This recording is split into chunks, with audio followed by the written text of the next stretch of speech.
अस्सलाम वालेकुम dear student. जैसे कि हमने एक सीरीज स्टार्ट की हुई है ई कैट 1 पेपर 2024 में जो क्वेश्चंस आए थे वो हम आप लोगों से डिस्कस करते हैं विद एक्सप्लेनेशन, और आज इसका पार्ट 3 है। अगर आप लोगों ने अभी तक हमारा ई कैट 2 का और NET 4 का न्यू सेशन स्टार्ट नहीं किया जो कि 1 अप्रैल से स्टार्ट हुआ है तो ज़रूर इसको ज्वाइन करें। इसमें आप लोगों को बहुत ज़्यादा कंप्रीहेंसिव रेलेवेंट प्रिपरेशन करवाई जाएगी। इस बैच को इस तरह से डिज़ाइन किया गया है कि आप लोगों के बोर्ड के पेपर के साथ तैयारी करवाई जाएगी। पहले सेकंड ईयर का पोर्शन करवाया जाएगा, वो ऑटोमेटिकली आप लोगों का बोर्ड के पेपर्स भी प्रिपेयर हो जाएंगे। बोर्ड के पेपर वाले दिन क्लास नहीं होगी, ये लास्ट चांस है आप लोगों के लिए प्रिपरेशन का। इसके बाद आप लोगों को टाइम नहीं मिलेगा। बोर्ड के पेपर के बाद हार्डली आप लोगों को 1 वीक मिलेगा ई कैट 2 की प्रिपरेशन के लिए। इस बैच के अंदर आपको NET 4, E CAT 2, NTS NET, FAST university और प्यास यूनिवर्सिटीज कैंडिडेट्स के लिए फुली प्रिपेयर किया जाएगा। हमारे न्यू बैच की डिटेल्स आप लोग इस दिए गए कॉन्टैक्ट नंबर पर व्हाट्सएप करके ले सकते हैं। हमारे व्हाट्सएप चैनल को ज़रूर फॉलो कर लें, क्योंकि डिफरेंट यूनिवर्सिटीज़ की टेस्ट की डेट्स का नहीं पता चलता, कैसे अप्लाई करना है, स्कॉलरशिप की नहीं अपडेट्स मिलती। तो इस तरह की तमाम अपडेट्स आपको हमारे व्हाट्सएप चैनल के अंदर मिलेंगी, वो इसी वीडियो के डिस्क्रिप्शन में आपको उसका लिंक मिल जाएगा। अब जैसे कि मैंने क्वेश्चंस आप लोगों से डिस्कस करता हूँ कि जैसे ये क्वेश्चंस है, 2 stones are dropped down simultaneously from different heights. 2 stones को डिफरेंट हाइट से ड्रॉप किया गया था। फिर वो कहता है कि स्टार्टिंग टाइम में distance between them is 30 centimetre. 1 second के बाद उनके दरमियान में डिस्टेंस 2 स्टोन्स के दरमियान कितना होगा। तो अब याद रखें कि वो जो दोनों स्टोन्स है वो सेम डिस्टेंस कवर कर रहे हैं, सेम इंटरवल ऑफ टाइम में अंडर ग्रेविटी। तो इस वजह से किसी भी डिफरेंस ऑफ टाइम इंटरवल में अगर आप देखेंगे तो उनके दरमियान 30 सेंटीमीटर का ही डिस्टेंस मेंटेन रहेगा, जो कि सी ऑप्शन हमारे पास राइट आंसर। अब इस तरह के और भी क्वेश्चन आ सकते हैं। अब आगे एक और क्वेश्चन है कि एक फ्लूइड है वो फ्लो कर रहा है कोन शेप्ड आयरन पाइप में से। नैरो एट द एंट्रेंस, अब एंट्रेंस से नैरो है मतलब उसका एरिया कम है, और हमने पढ़ा था कॉन्टिन्यूटी थ्योरम में जहाँ पे एरिया कम होता है वहाँ पे वाटर की स्पीड ज़्यादा होती है।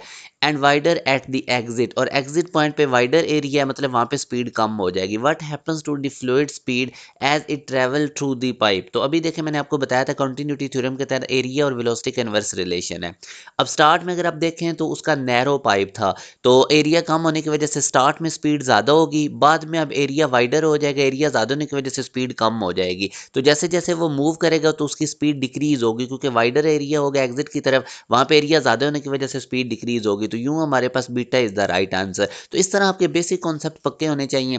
अब जैसे ये क्वेश्चन वो पूछ सकता है कि इलेक्ट्रिकल अप्लायंसेज जो घर में होते हैं वो क्यों पैरेलल में होते हैं या किस तरह कनेक्टेड होते हैं। तो हमें पता है कि इलेक्ट्रिकल अप्लायंसेज जो घर में होते हैं वो पैरेलल कनेक्टेड होते हैं, ताकि जो हर एक इंडिविजुअल इलेक्ट्रिकल अप्लायंस है वो इंडिविजुअली वर्क कर सके। अगर एक इफेक्ट होता भी है तो बाकियों पे फ़र्क ना पड़े। तो ये बेसिकली इस वजह से इनको पैरेलल के अंदर कनेक्ट किया जाता है। तो ये भी आया हुआ है क्वेश्चन, आपको पता होना चाहिए। आगे क्वेश्चन है, 2 separate lamps illuminate a screen but no interference pattern is observed. Why can't we see an interference pattern in this scenario. तो उसकी रीज़न ये है कि वो 2 डिफरेंट लैंप्स हैं, वो कोहेरेंट नहीं है। हमारे पास जो इंटरफेरेंस पैटर्न ऑब्जर्व करने के लिए लाइट की बीम्स कोहेरेंट होनी चाहिए, सेम फ्रीक्वेंसी होनी चाहिए, सेम वेवलेंथ होनी चाहिए। तो ये 2 डिफरेंट वेवलेंथ है, इस वजह से कोहेरेंट ना होने की वजह से हम इनकी जो इंटरफेरेंस पैटर्न है वो सही तरह ऑब्जर्व नहीं कर सकेंगे। तो you see is the right answer.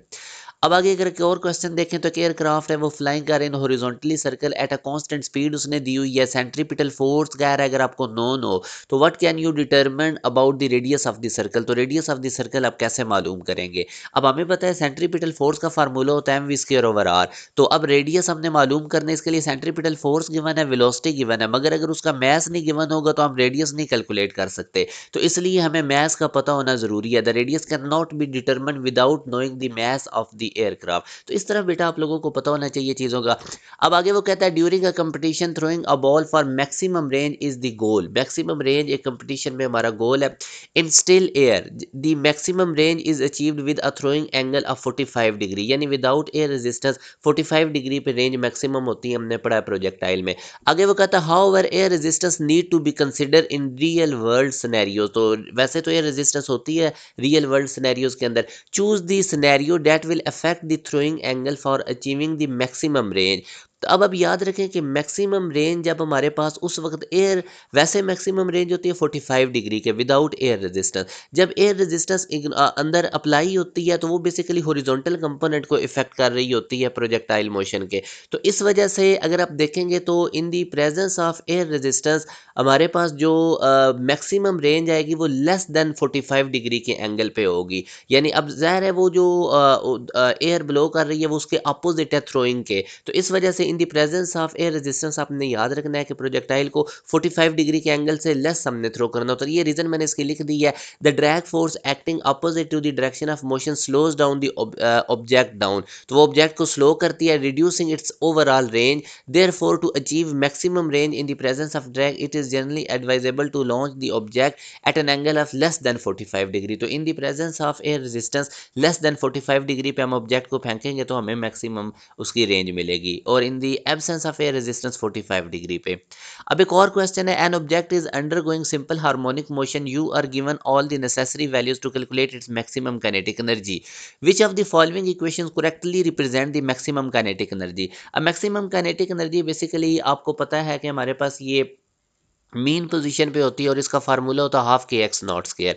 अब हमें पता है मैक्स स्प्रिंग सिस्टम में ओमेगा होता है के बाई एम रूट के, तो अगर मैं यहाँ से के की वैल्यू निकालूँ दोनों तरफ स्केयरिंग करूँ तो ये ओमेगा स्केयर हो जाएगा और ये के ओवर एम, और यहाँ से अगर मैं के को सेपरेट करूँ तो एम ओमेगा स्केयर। अब मैं अगर के की जगह पे एम ओमेगा स्केयर, और एम्पलीट्यूड को बाज बुक्स में एक्स नॉट की जगह ए से कैपिटल ए से रिप्रेजेंट किया जाता है, तो अब के की जगह पे अगर एम ओमेगा स्केयर और एक्स नॉट की जगह पे ए स्केयर लिखेंगे तो ये मैक्सिमम काइनेटिक एनर्जी का रिलेशन एक बन रहा है जो कि हमारे पास अल्फा ऑप्शन में मौजूद है, तो यूं हमारे पास alpha is the right answer.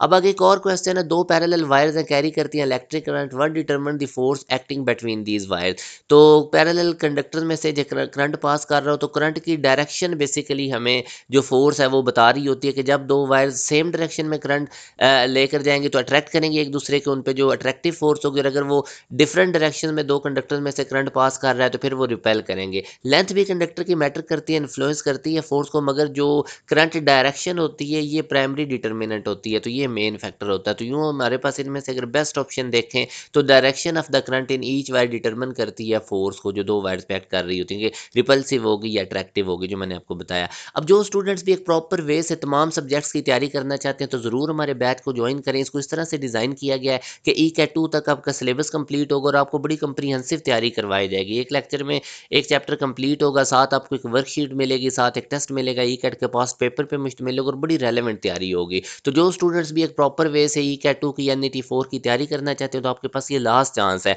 आप इस दिए गए कॉन्टैक्ट नंबर पर रब्ता करके जितना जल्दी हो सके अपने रजिस्ट्रेशन करवा सकते हैं। अपना ख्याल रखिएगा। अल्लाह हाफिज़।